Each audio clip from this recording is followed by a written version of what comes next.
an unusual vote for Secretary of Education. Senators start work before dawn to push Betsy DeVos closer to confirmation. She'll be an excellent education secretary in my judgment. She scores very, very low. Why her nomination still sparks debate. Paris terror investigation. A soldier stops an attack at the Louvre. Vatican correspondent Mary Shovlin tells us how it's impacting security in Rome. Catholic Schools Week. Go inside one school to see why students often rely on church and state. And a different kind of mannequin challenge. No los abandones.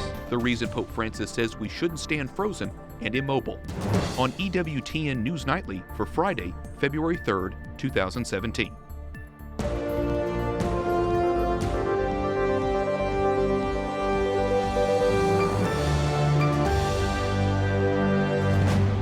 Good evening, I'm Wyatt Goolsby in for Lauren Ashburn tonight. Thanks for joining us. A big proponent of school choice clears a hurdle in her confirmation battle. The Senate voted to end debate on the nomination of education nominee Betsy DeVos. It sets the stage for a final showdown next week. Capitol Hill correspondent Jason Calvi joins us with the details tonight. Jason?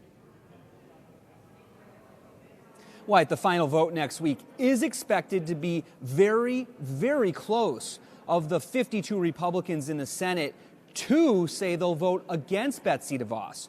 So Vice President Mike Pence, who is the president of the Senate, may be brought in to cast a tie-breaking vote.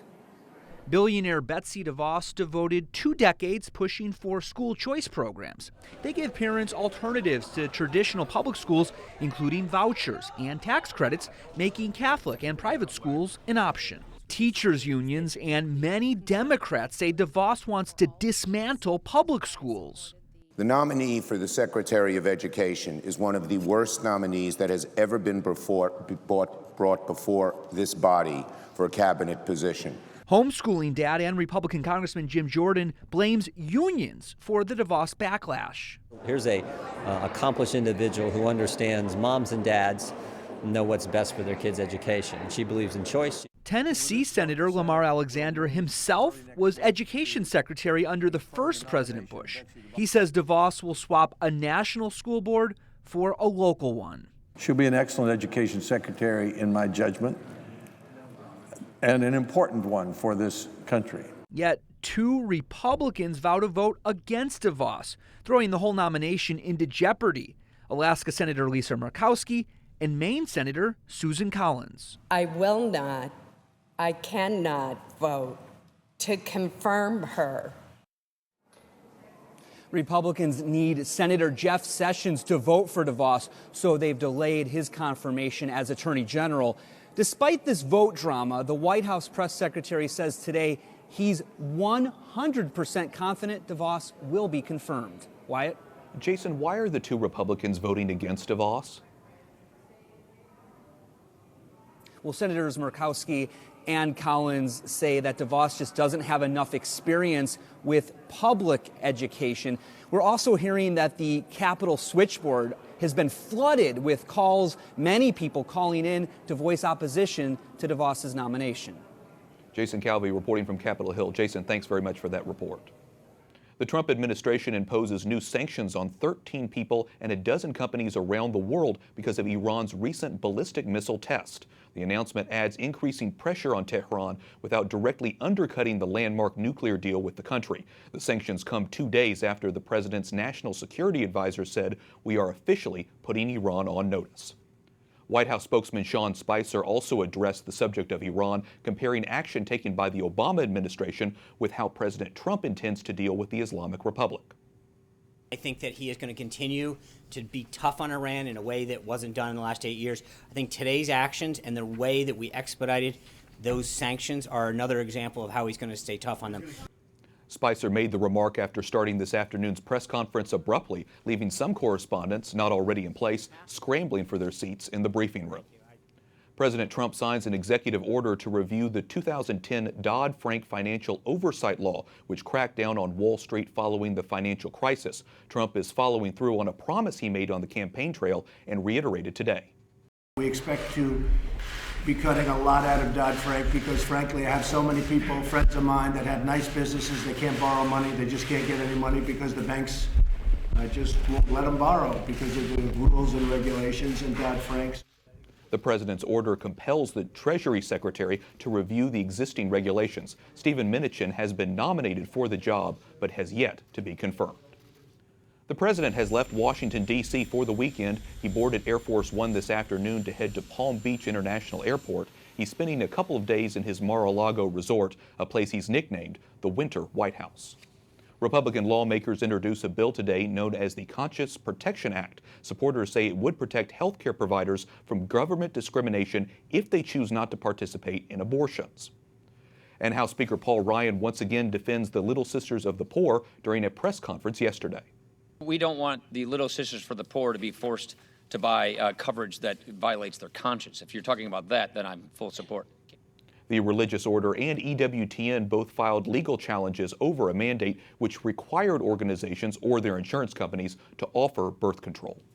Joining us now is Stephen White, a fellow with the Catholic Studies program at the Ethics and Public Policy Center. Stephen, nice to have you back. You know, every culture, I think you and I agree, every culture needs a strong moral foundation. How do you think America's moral foundation is doing right now? Well, I wish I could say strong to quite strong, but I think it's evident to a lot of people that the turmoil we see in our politics now is evidence of a deeper online ill-ease, and that a lot of that has to do, I think, with the breakdown in how Americans understand our freedom, understand what it's for, and ultimately that comes down to how we understand what it means to be a human being, a human person. What is our freedom for? Those are pretty deep questions. They don't often get talked about, but I think that's really the source of a lot of the troubles we're seeing now. Well, maybe we can use Catholic social teaching to guide us in some of these divisive issues. Let's start with Trump's executive order on refugees. How should we sort of approach that issue? Right, so this is an issue that's divided a lot of people, and some people focus on sort of law and order and making sure that we can maintain national security and secure our borders, and other people have been focusing more on what you do with the human suffering that shows up on your doorstep. And I think it would be a mistake to ignore either one of those aspects entirely. Especially for Catholics, especially for Christians, our job is to be welcoming, to be loving and caring and helping those who are in need. At the same time, we have to recognize that there is nothing wrong with, in fact, there's an obligation for the nation to enforce its laws and to control its borders. If the laws need to be changed, then that needs to be done. But it's important to have certain humility on a complex issue like that. Stand up for the rights of those who need someone to be their voice, but also don't rush to assume that every move to enforce a law is some sort of fascist crackdown.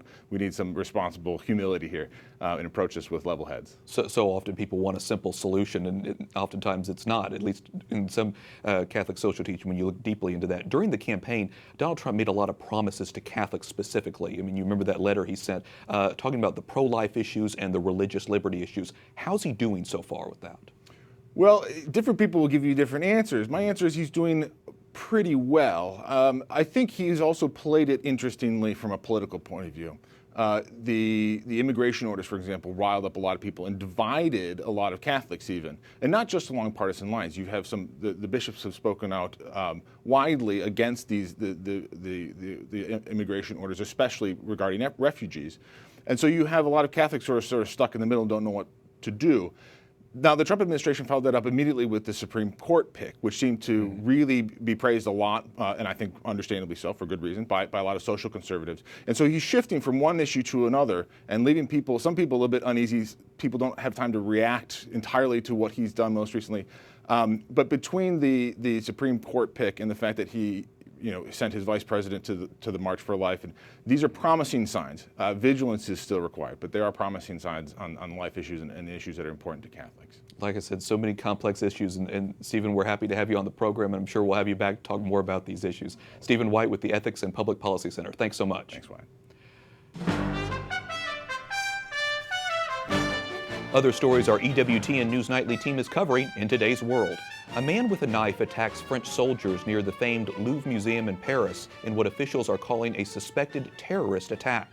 The suspect shouted "God is great" in Arabic as he lunged forward. A soldier shot him before he could hurt any of the visitors inside the museum. French police say the attacker was a resident of the United Arab Emirates. He's hospitalized tonight. President Trump tweeted this morning in response to the Paris attack. His message reads, "A new radical Islamic terrorist has just attacked the Louvre Museum in Paris. Tourists were locked down. France on edge again. Get smart, U.S." The Paris incident is the latest in a string of violent attacks across Europe, leading to increased security. Vatican correspondent Mary Shevlin joins us now from Rome. Mary, how is Vatican security responding to ongoing threats? The security level remains quite high here in Rome, in and around the Vatican, Wyatt. The streets leading up to St. Peter's Basilica, you can't get within 100 yards of St. Peter's with a car, truck, any means of transportation. Only police and military vehicles are allowed this close. Pilgrims are continuing to go through metal detectors as they make their way inside of the Vatican. That includes the Basilica as well as the Vatican museums. So security is very, very high. And but, you know, everyone's fears are trying to be calmed by the local police. Has there ever been a specific threat against the Pope or the Vatican? There have been veiled threats from the Islamic State over the past few years. I remember on one of the fronts of their magazine covers, for example, they had photoshopped an Islamic flag atop the obelisk in St. Peter's Square. So veiled threats, but even before the Jubilee began, the chief of police here in Rome said there were very significant threats to the Vatican museums, and the Colosseum. So those areas continue to remain under tight surveillance. Well, Mary, what about the rest of Italy and Europe? How are they staying vigilant? You can see, especially in Paris, obviously, and all throughout France, you can see in London and all of the major capitals here in Europe, a very increased security presence. I was in Paris just before Christmas at their Christmas markets. You couldn't go anywhere without seeing a military vehicle in Paris. And the same goes here in Italy. We have to remember the terrorist who drove into the Berlin Christmas markets, they found him here in Milan, where he was killed by Italian police. So Italians not only fear because they live in big cities or the Vatican's in their backyard, they fear that some of these terrorists might be living right here in their midst. Vatican correspondent Mary Shevlin, thanks so much for the update, Mary. Thank you, Wyatt. European leaders look for a deal to manage the migrant flow from Libya across the Mediterranean Sea. The heads of 28 countries in the European Union are in Malta for a summit. They're embracing a plan to stem the flow of migrants, insisting the approach will save lives. Under the plan, the EU will boost training, equipment, and support to Libya's struggling Coast Guard and set up efforts to disrupt the smuggling routes. We're waiting for President Trump to name a new U.S. ambassador to the Holy See. The former ambassador, Kenneth Hackett, greeted Pope Francis shortly before ending his term. Hackett says if there are differences between the Trump administration and the Vatican, he's sure both parties will find a way to work towards solutions. There is no more dynamic moral leader in the world than Pope Francis at this moment in time. So I think you better find a way to engage, and I'm sure the Trump administration will. Hackett served as Vatican ambassador for just over 3 years and was instrumental in planning Pope Francis' trip to the U.S. in 2015. Now he's back home in his state of Florida. Coming up, a campaign to tackle demand, how groups are joining together to fight human trafficking at the Super Bowl, and the bright side of sports, why Pope Francis believes in the benefits.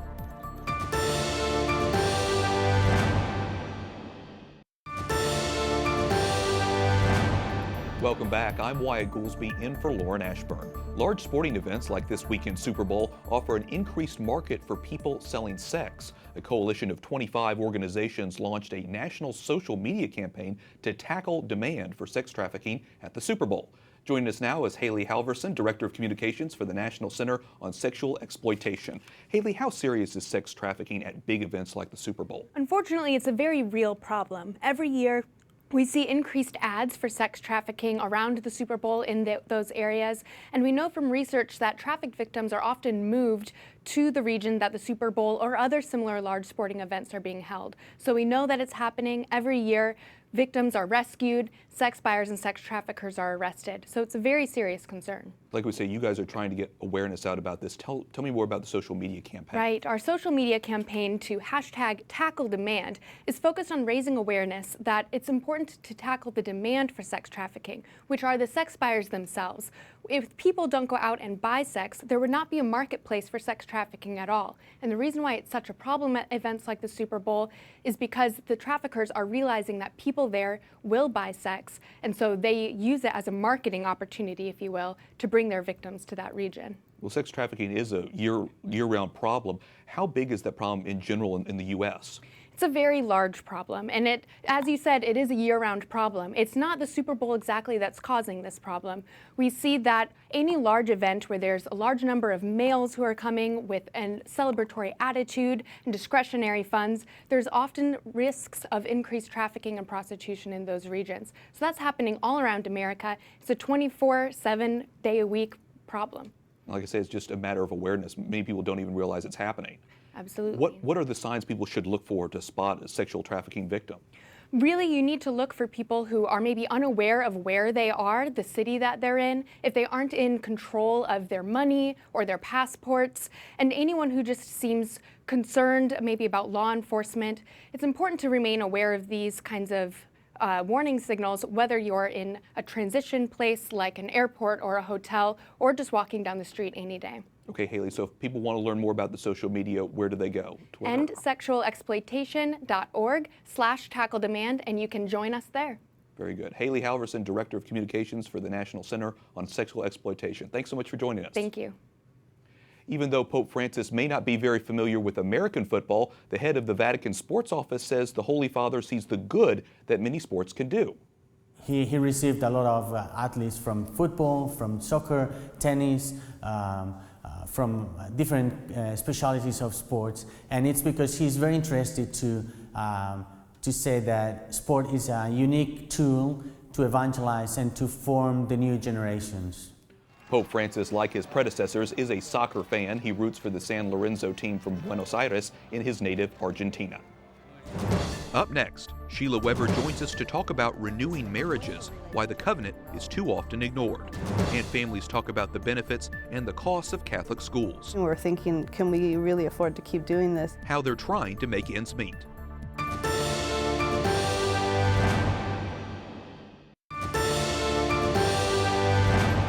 Welcome back. I'm Wyatt Goolsby in for Lauren Ashburn. Next week is National Marriage Week USA. Yesterday, Lauren talked to a woman who's promoting the benefits of marriage. Joining us now is Sheila Weber, Executive Director of National Marriage Week USA. Thank you for joining us. So great to be here. Why does marriage need a week?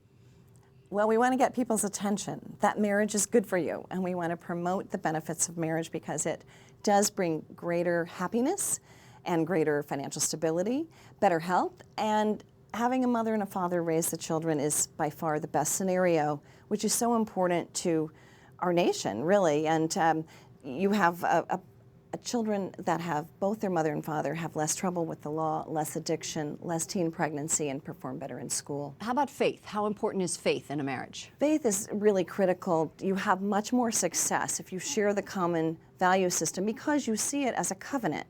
I like to talk about the consumer mindset we have today is, oh, well, you know, I don't like that product. I'm going to take it back to the store and get another model. But a covenant is, if you're in it, you're saying, well, then why not make it good? Why not make this an enjoyable relationship? And you can learn skills to have this relationship not disintegrate. And in fact, you can improve and mature. And that's what we want to call people to learn and grow and have more success. Well, the trend, I think one of the reasons you probably need a week is because the trend is terrible. In 1970, 80% of adults were married. 52% today. How do you reverse that? It's a huge drop-off. Well, we've got a younger generation that is forestalling marriage or having maybe long-term cohabitation as a replacement. And we want to tell them that everyone wants lifelong lasting love, but there's more safety in the commitment. And then we have, unfortunately, a very high out-of-wedlock birth rate, and we want to have people reflect more on the circumstances, how they get themselves into those circumstances. But isn't something of marriage just doing a little something every day for that other person? Well, it's, you know, I love the pattern of date nights, and you do forget. I've been married for 36 years, and you can let a lot of other things creep in, but if you just say, we're going to have regular time where just the husband and wife have time together, and it doesn't have to be expensive, but it's a place where you renew your conversation and your affection and your intimacy. So I would say date nights. We have a lot of tips on how to have good date nights at nationalmarriageweekusa.org. We also have wonderful classes, workbooks, conferences you can attend. We have a calendar of things happening all around the country. You can plug in your state and find something happening near you. And what is that website one more time? NationalMarriageWeekUSA.org, because it's happening in 20 countries around the world. Wow. That's impressive, the 20 countries. Thank you so much, Sheila Weber, Executive Director of National Marriage Week USA. Thank you. President Trump issues a statement on National Catholic Schools Week. In it, the president says, "I want to extend my heartfelt appreciation to all of the dedicated Catholic school administrators, teachers, priests, and support organizations who work tirelessly to build and sustain quality Catholic schools across the nation." A Catholic education comes with many benefits, including high graduation rates, but the cost can also be high. As the national conversation on school choice continues, we visit one school whose students rely on church and state. Mark Irons reports. For fifth grader Abigail Famont, talking about her faith comes naturally during the school day. It wouldn't feel awkward talking about how you believe and what you believe. Abigail goes to St. Francis International School in Silver Spring, Maryland. Her mother, Diane Famont, says Catholic values instilled at home are reinforced at St. Francis, but she originally had other concerns. Our very first year here, we took a chance knowing that it was going to be very expensive. Over the last decade, the National Catholic Educational Association reports a 17.6% loss of the student population. That's more than 400,000 students. Dr. Tom Burnford, president of the organization, knows why. Enrollment is a challenge because the cost of a Catholic school education has gone up. Abigail lives within the Archdiocese of Washington. Average cost for a K-8 Catholic education can range between $5,000 and $7,000 annually. You should be in your seat with your book out studying. At her school, over half the student households meet federal poverty guidelines. That's why the wider community helps out. Over 90% of students here at St. Francis International School receive some type of financial assistance. That could come from the Archdiocese, local parishes, the government, private foundations, or a combination of all of those. And last summer, the state of Maryland introduced the Boost Scholarship Program. It sets aside $5 million for low-income families, giving parents the opportunity to choose their child's school. Abigail's mother says it was an answer to prayer. We feel extremely blessed. It's like a miracle because the first year, with all the difficulties we're having, we're thinking, can we really afford to keep doing this? More than half of all the states in the U.S. now have similar programs that can help parents put their kids in Catholic schools. But the principal of St. Francis says faith is still more important than financial resources. It's an intimate part of who we are as Catholics, and especially as American Catholics, to provide Catholic education. So we believe that if it's God's mission for us, then we've got to trust. Mark Irons, EWTN News Nightly. Thanks, Mark. And finally tonight, it went viral on the internet. People standing frozen in time. Now Pope Francis uses the mannequin challenge to illustrate his monthly prayer intention. No los abandones. The Holy Father says we should stand frozen and immobile when it comes to helping the poor, the marginalized, and refugees. Pope Francis says in that sense, Catholics shouldn't mimic the mannequin challenge by just looking on. For all of us here at EWTN News Nightly, to all of you around the world, I'm Wyatt Goolsby. Don't forget you can see every newscast on EWTN's YouTube channel. We'll see you back here on Monday. Good night and God bless.